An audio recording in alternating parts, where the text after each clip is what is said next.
Hey guys, today I'm here to bring you a new video concept which is describing each map, the callouts with them, and then for the next video afterwards, how the meta of the map is going to be played.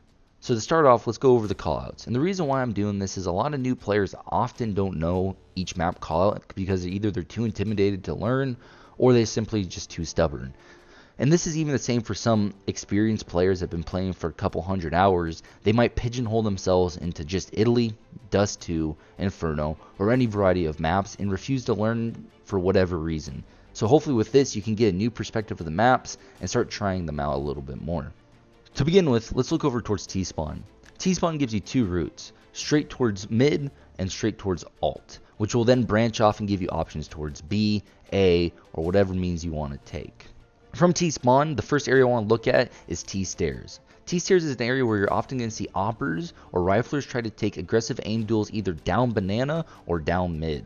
The reason why you would want to go here again is you might want to get that pick off on car or pick anyone that's jumping across mid or trying to challenge you with an op. If you decide not to go down T-Stairs, the other route you have is going down alt. Alt is what you're going to see is right above and all around you is T-side apartments, which that bridge connects to 2 points, and alternate runs all the way up into balcony room. Often all people are going to be using alt side is for any quick rushes that they need to do or to jump straight up into balcony. For balcony itself, it's one of the main points that people are going to use to take over apartments, because apartments is such a difficult spot to take over. If the CTs are really entrenched, you really have to take your time and coordinate with your team to take it over.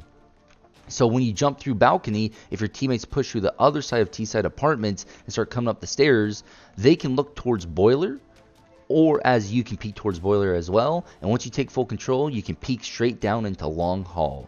For boiler, it's a key position to hold both apartments and help you regain map control, because you can immediately go from boiler into balcony room that peers over alt, or you can hold boiler and kill anyone that's pushing through mid and pick them off as they run across over towards lane side. And to finish off the apartment talk, what we have is long hall. Long hall is one of the more treacherous paths because it can often be spammed through the wooden door from all the way in back of alt. So often you're not going to see a lot of players push up but camp at the very end of halls. And what they're doing at the very end of halls is maybe holding with an op or with a rifle, picking off anyone that's pushing from T-side apartments. They don't expect them. It's a strong position as well because if you get caught, you can immediately fall off and go towards A site from the balcony position and drop off into pit.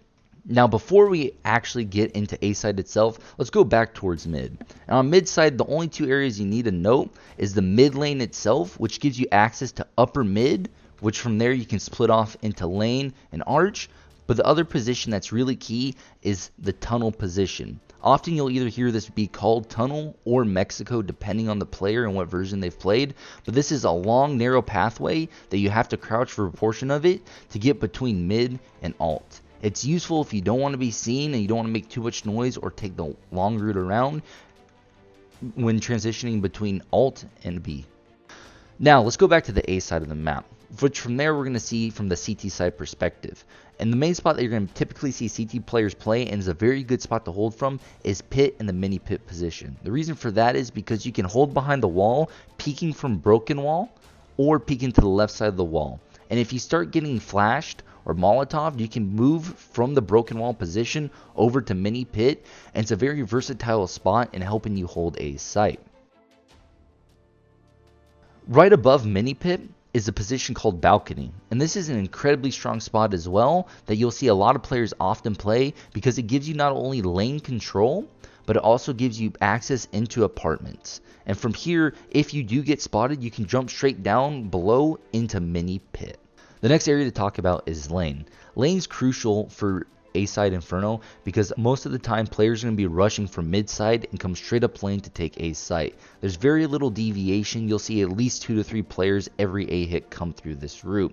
And in lane side, the main areas you need to notice is the lane's corner because it can let you peek towards boiler and towards mid depending on what angle you want to take, and porch side itself, which you'll see people playing around the pillars in the dark crevice of the corner or up top of porch where they'll be on the shingles trying to take any aim duel possible. Let's assume the T side takes upper mid and they push through lane. The next area that they're going to encounter is the A side itself, which there's only 2 real areas that you need to know. One is close left, which is Ninja. This is right above the box. You'll see some players hiding up there for a good defensive position to stop the bomb plant and potentially get 2 or 3 sneak kills. The other is the back corner of site, which some players might crouch in, or other T-side opponents might try to plant the bomb. These are 2 key areas that you need to keep note of whenever you're taking A site, as they're often the trickiest.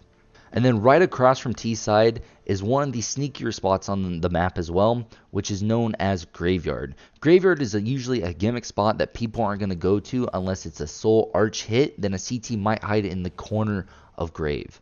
Otherwise, what you're going to be seeing is people hiding on the stairway of Graveyard to try to stop any plants happening or watch any of the pushes that might be coming into pit. However, Graveyard is not a strong location because if you're playing there and the enemy flanks from arch, often they're caught out in the open, nowhere, and then they immediately die.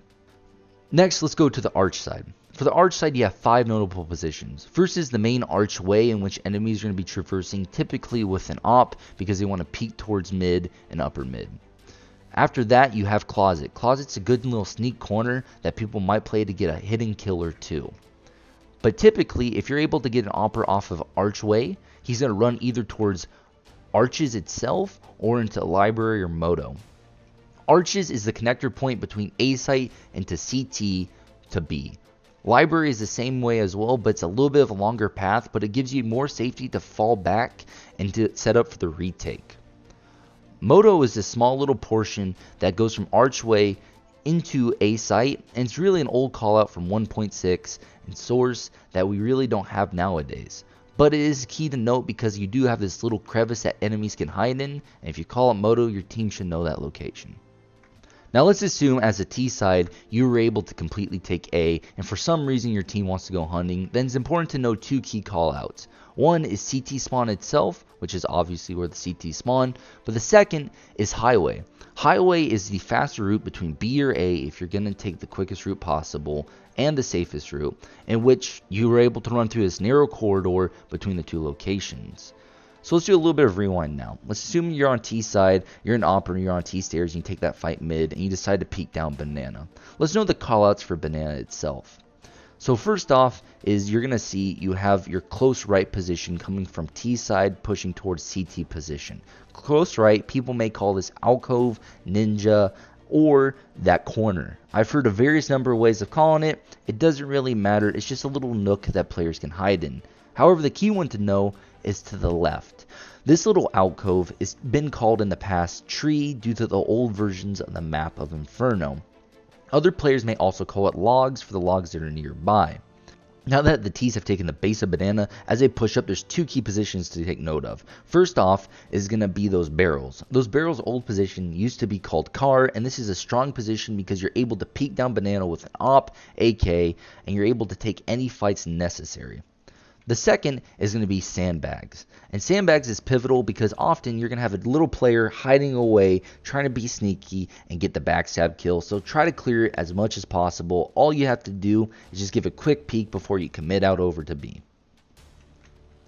Now that you've taken full Banana control, it's time to note the last and final spot on Inferno, which is B site. B site has numerous positions that enemies can be hiding from if you're aggressing on T, or if you're on the CT side, numerous positions you can hide from the aggressing Ts. The first such position is CT side corner, which gives you access to look towards upper Banana, and mainly sandbags and any enemies that are trying to push into B. It is one of the strongest positions, and often a lot of rotate players are going to be coming to this location. So let's assume that you're smoked off from this spot. One thing you can do is boost up onto this flower pots, but if you don't want to do that, you can fall back into construction. Inside construction itself, you can hide behind sandbags, which is a nice spot to get any flankers or to hold from any CT sides trying to retake the site. But if you don't want to do that, you can go to coffins or spindles. Depending on your callout and depending on the player, they may call it spindles, they may call it coffins, but it's a good spot if you have a rifle or if you have an opt to also stop any aggressors coming into B site. This leaves us now with a few other positions, which you have oranges, fountain, quad, emo, and barbecue pit. Moving from coffin and straight to the left, down in that little dip, is barbecue pit. And this is because in the old version of the map, there used to be a little barbecue spot that got taken out. and it's a good spot when T's are coming in to stop at to see if anyone's trying to peek in. As you push onto site, you're going to see the fountain. Rarely this is a spot that's not used, but if you're able to hide on the fountain and the water physics are there, you can hide behind it and get a cheeky kill or two. But as you push into the site, you need to be noteworthy of two main things. First off is oranges 1 and 2. These are the two locations to your left, which are the yellow boxes and the gray pipes. The reason why this is noteworthy is because players could be hiding in either of those two little divots and you could get easily sniped, so keep a quick glance towards those locations. As you're pushing into back B, you have the main position of quad. Quad, or new boxes as some players call it, is an incredibly strong spot because you're able to isolate 1v1 duels from the left and to the right, watching towards construction or church, walking towards CT, or watching if any enemies may push into B. So holding from here is an incredibly good spot for CT sides, and one of the added benefits is if there's two people, you can boost over quad box and see them as well, giving you a new surprise angle. But if no one's in quad, then assume that there is definitely a person in emo or closet. This is a dark corner of the map that a person often is going to be hiding in the back corner of, trying to get a sneak kill or to stop a plant. So make sure whenever you take B site, you check all these different locations, because one slip of the moment means the CT player can have the highlight of his life.